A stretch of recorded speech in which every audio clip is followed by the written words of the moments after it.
Thank you, Glaze. That very kind introduction. And Marty. My friend Tim Patrigo over here said, "You're not going to make us cry, are you?" I told him not intentionally. I want to take just a moment to state the obvious, but it can never be stated too frequently, and that is whatever happened while I was here happened because of my colleagues here. And they are a remarkable group of people, and they continue to do extraordinary work. And I hope people in Grand Rapids know that and appreciate them for all that they contribute to this community. And that includes, of course, their colleagues over in Ann Arbor as well. I also want to say a special word about Ralph. You know what? I'll say that. You know, if you've got cell phones, maybe you'd like to turn them off. You know? No, that's, I mean, I just did mine, so I'm as guilty as anyone.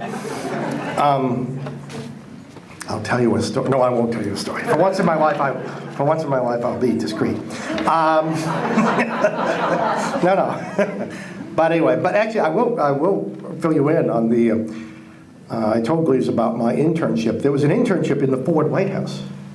It tells you something about Gerald Ford. I'm the guy who killed his intern program, and here I am, 30 plus years later, having cherished the relationship with he and his family. He didn't hold a grudge. He had every reason to. But it was a strange program. It was, it preceded the president, by all, first of all. But like everything in Washington, it was who you knew. I mean, I knew someone. Don't ever guess who it was. I was chairman of the College Republicans in Massachusetts, and the person who recommended me for the program was Karl Rove, who was the chairman of the National College Republicans. And it was run by a perfectly charming young lady who was the daughter of Dick Allison or Dick Powell and June Allison, and she had been an original Mouseketeer. So every afternoon at 4 o'clock, all of the interns were summoned to her office to watch reruns of the Mickey Mouse Club. Well, you know, that was just too good to miss, you know? So anyway, Sally Quinn, who had just come off a brief disastrous television career in the morning news, she said that I was the only person in America who wrote her a fan letter. I was an undergraduate at Harvard. So Sally said, I want to come and see you and interview you for a piece I'm writing about your thesis advisor at Harvard named Doris Kearns Goodwin.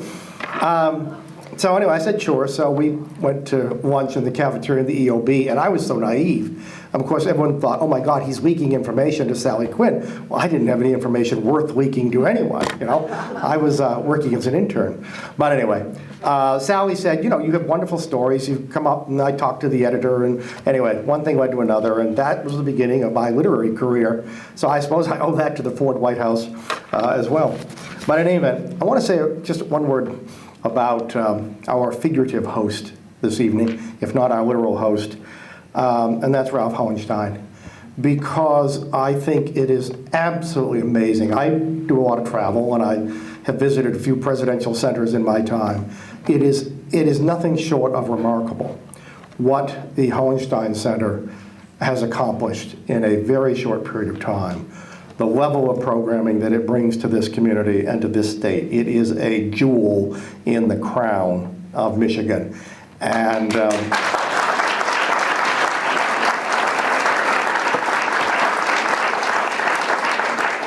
it exists because of Ralph Hauenstein's generosity.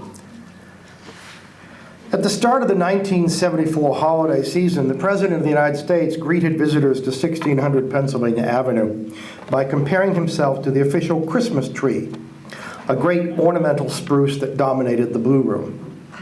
We're both from Michigan, said Gerald Ford, and neither one of us expected to spend Christmas in the White House.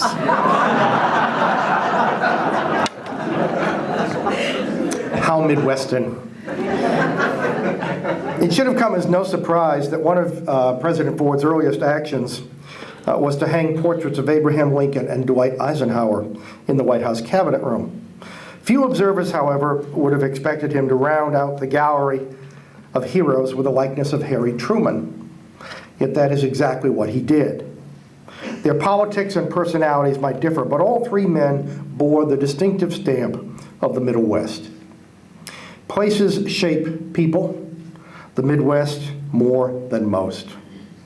Over the years, self-proclaimed sophisticates on both coasts have conjured up a culturally parched landscape of white picket fences and a small-town conformity swallowed like pills. We know better. It is not conformity that is the hallmark of the American heartland, but civility. These days, civility in politics sounds like an oxymoron. How many times have we been told that politics is a contact sport? But a sport remains a sport only so long as it involves sportsmanship. Civility is not, needless to say, the absence of conflict. It is the ground rules for conflict. Still less is it the abdication of principle. In the words of Adlai Stevenson of Illinois, one of the most civilized men ever to enter the political arena, principled partisanship is the lifeblood of democracy, the operative word being principled. Civility is no guarantee of laws passed or budgets crafted, but a lack of civility makes either task that much harder. Civility narrows differences rather than exploiting them. It would rather produce a solution than a scapegoat. It goes without saying, no party, president, or region has a monopoly on virtue, but civility, to me, something of an outsider, is as Midwestern as Main Street and assembly lines and corn dogs, especially corn dogs. If Gerald Ford's name is synonymous with civility, it's because his life is inseparable from Grand Rapids. It was providential that the man who would be called on to heal a bleeding nation was himself the product of a broken home. Shortly after the birth of their only child in July 1913, Dorothy King left her abusive husband in Omaha and moved to the Furniture City on the Grand River.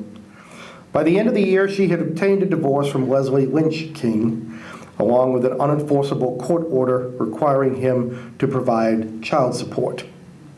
Her new home boasted 4 movie houses, 5 golf courses, 134 churches, and some of the lowest taxes in the state. A victim who refused to be victimized, Dorothy quickly fell into the rhythms of conservative church-going Grand Rapids. She worked off some of her prodigious energies collecting clothes and baking bread for needy families. In 1916, she married Gerald Ford Sr., who would give his name to her first son before fathering 3 additional boys. A simple credo ruled the Ford household. No doubt you've all heard it. Tell the truth, work hard, and come to dinner on time. The family breadwinner led by example. When a bank foreclosed on their mortgage, forcing the Fords into a rental home, the older Ford vowed, "I'll just have to work harder." The oldest boy, Junie, to his friends, did his part by tending the furnace and coal supply, mowing lawns, and washing dishes.